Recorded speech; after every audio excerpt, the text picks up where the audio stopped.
Hello friends, welcome back to my channel. तो आज हम सीखेंगे पहले कलर्स को।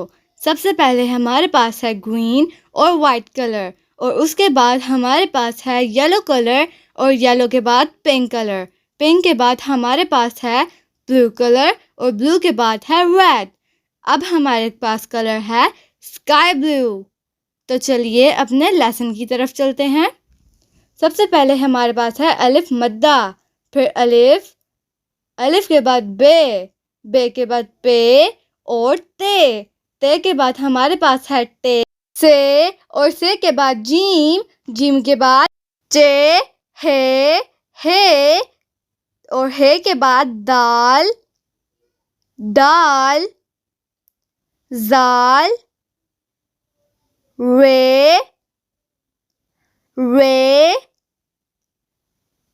जे, ये, सीन,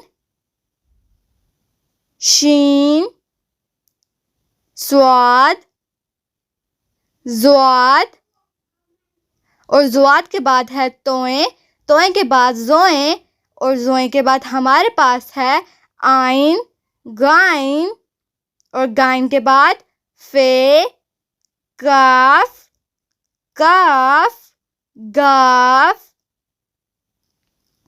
और गाफ के बाद हमारे पास है लाम, मीम, नून, वाओ, हे, हमजा, छोटी ये और बड़ी ये। आज के लिए बस इतना ही, फिर मिलेंगे नेक्स्ट वीडियो में। बाय।